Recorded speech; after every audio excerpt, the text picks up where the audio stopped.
We got some really sad, unfortunate, and tragic news in the NFL world earlier today.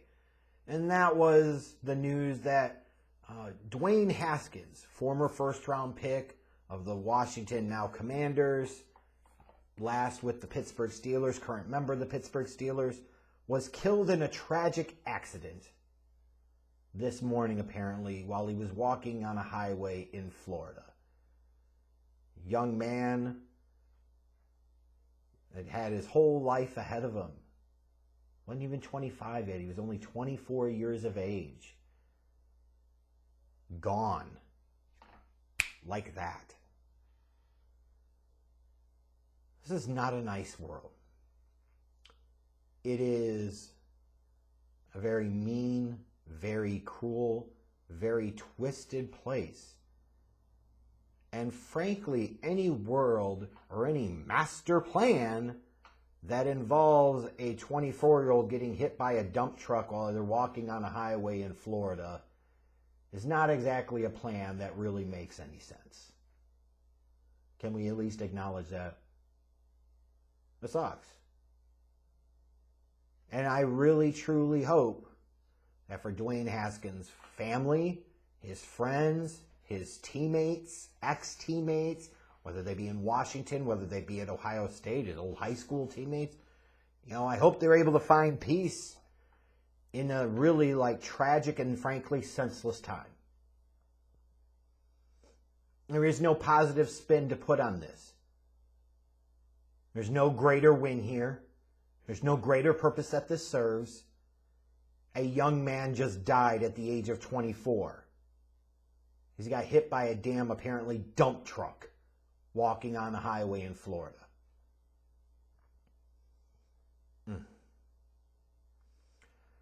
And unfortunately, already you've seen in the couple of hours since the announcement of Dwayne Haskins passing, certainly you've seen an outpouring of love and support and thoughts and prayers from players, current, former coaches, teams issuing statements, plenty of media members expressing shock and sadness, which are totally valid, legit reactions to have. But as always the case, you have those that seem to not be able to help themselves, forgetting that these athletes, because they're athletes, it's like they're not human beings. They're still very much people. They are still flesh and blood, flesh and bone. They still breathe the same air. They're born just like us. They live, we live. They die, we die. I don't say that to minimize them. I do that to say we can forget sometimes our grip on reality. And the fact that they're people too. They're not just commodities solely there for your entertainment and amusement. Athletes are not just there for the league to chew them up and spit them out and the fans to chew them up and spit them out, even though that's primarily what happens. So I guess you could kind of say, unfortunately, they kind of are. But damn. I look at what Adam Schefter, and speaking of, hey, this is a dipstick that tweeted some dumb things this year. And of course, apparently, reportedly, ESPN rewarded him with a massive contract. Because that's what matters now. I don't know. Nothing matters anymore, apparently. This is a tweet from Adam Schefter's Twitter account shortly after the news started leaking about Dwayne Haskins passing away tragically today. It says, Dwayne Haskins, a standout at Ohio State before struggling to catch on with Washington and Pittsburgh in the NFL, died this morning when he got hit by a car in South Florida, per his agent Cedric Saunders. Haskins would have turned 25 years old on May 3rd.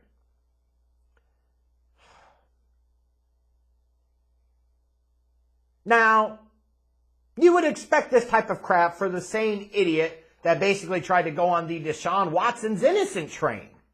Even though we don't have the evidence to really know one way or another. The point I'm getting at here is there are a lot of ways you could talk about Dwayne Haskins at this moment.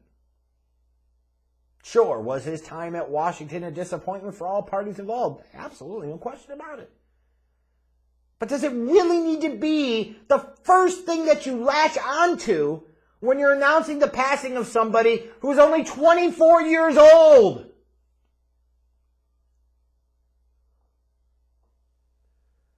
perfectly acceptable to have said that Dwayne Haskins, currently of the Pittsburgh Steelers, was struck by a truck on a Florida highway and killed this morning.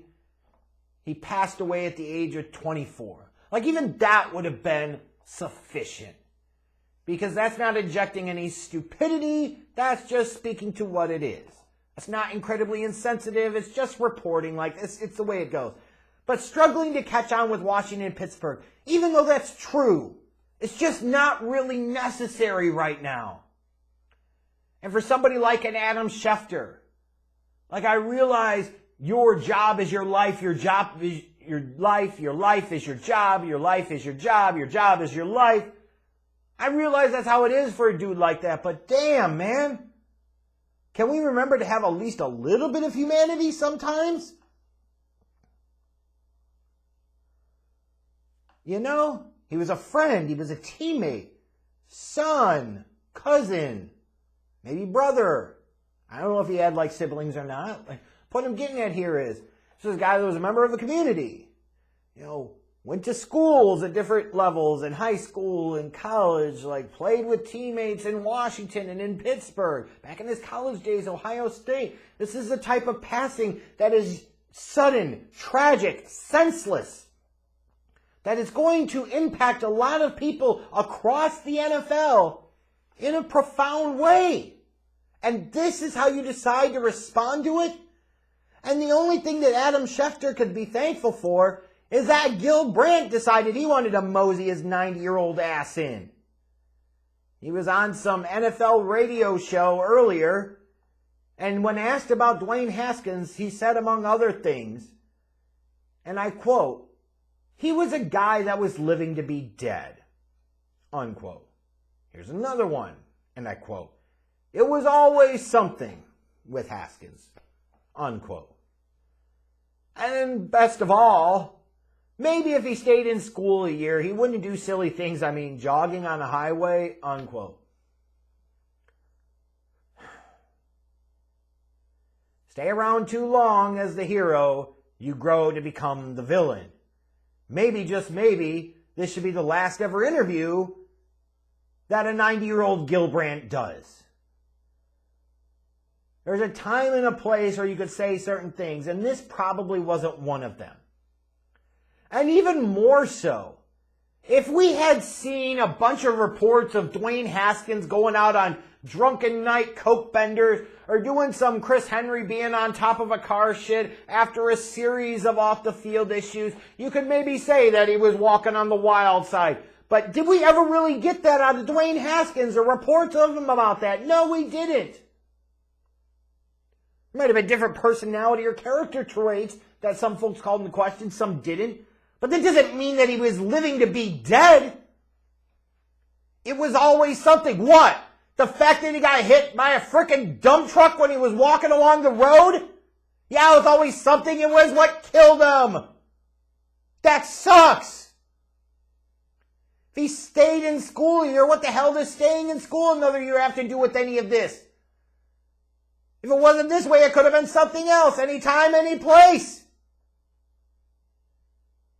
There are only 3 things every single one of us share in common in this world. 3 things. That is a born date, a death date, and that dash in between. All of us have a day we were born. All of us will have a day we will die. And what will define us is what's in between that dash. And to sit there and say, in some ways, you're basically saying like he was asking for it because of his lifestyle. Who the fuck says that? Especially when you don't really have the evidence to back it up. You're referencing some crap about, oh, instead of coming to the draft when we invited him 3 years ago, he decided to have his own party at the bowling alley and charge people $50 to come in. Well, so fucking what if he did? How many other players don't go to New York or wherever the draft is and show up there in the green room? Plenty of other guys stay at home. All those years back, I remember, wasn't it Joe Thomas? I was on a boat fishing on draft day. Would he be asking for it? I mean, just of all the dumb, stupid, really insensitive, and poorly timed things to do. Gil Brandt, please go the hell away now. As I even think myself, at different times over the years I've been without vehicles, and I've had to walk on busy streets, walk on the highway to get to work. Would I have been asking for it? Would it always have been something with me? Was I living to be dead because I was walking to go to work? And I'm certainly not saying that's what Dwayne Haskins did. My point is just how ridiculous it is to say something like that. All you have to say is it's just such sad and tragic news. A young man who should have had his whole life ahead of him. And now he's gone forever. And it's just hard to feel good about that. Like, imagine if you say that.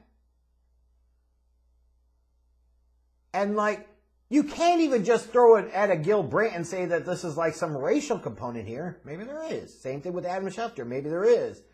Maybe they're looking at black athletes as a commodity. I don't know. I'm not in their minds. I can't pretend to know.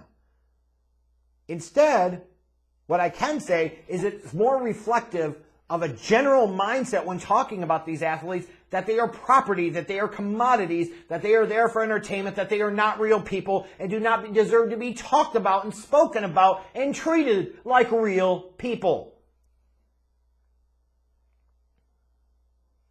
As an hour or two after somebody passes away because they got hit by a vehicle and it killed them instantly,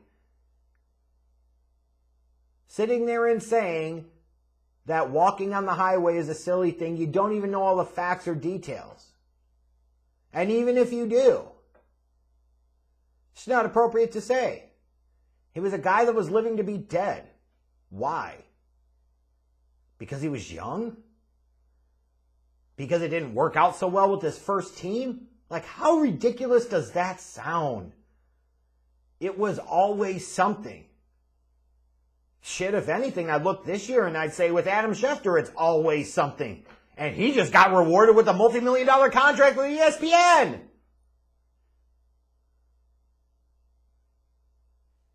It's just an important reminder that when we hear news like this, let's not lose our humanity. Now, if Dwayne Haskins was some really, really bad person and some son of a bitch that had killed people or raped women or anything like that, which you've never heard any reports of him doing, which he did not do, then you know what? If somebody was saying bad things about him because he's dead, I'm like, you know what? It's true. Well, you shouldn't talk ill of the dead. Well, you shouldn't lie about the dead either. But we're not talking about that. It's a tragic and unfortunate event, a tragic and unfortunate situation that is hard to make sense of because it does not make sense, because this world is cruel and twisted and evil and does not make sense. And now you look at a guy and say, what could have been in his life and what will never be? It reminds me years back, what was it, Michael Wilbon or somebody else? Apologies if I'm forgetting who it was. But talking about what happened to Sean Taylor and how the original narrative around him was much different than what it ended up being. Trying to paint him as a certain type of guy and living a certain type of lifestyle, and he was kind of asking for it. Until he wasn't, and then until facts started coming out. And it's just, damn, I know they're athletes, and I know they're there for our entertainment sometimes, but let's remember our humanity. And if you woke up today and saw the news of Dwayne Haskins passing, and you didn't immediately mention that he was a bust in the NFL, or you didn't sit there and say that he was always living to die, and that if he would have stayed in school, he wouldn't do silly things like jogging on a highway, then congratulations. You're not a monster. You're not an idiot like Adam Schefter or Gil Brandt, who both at this point need to go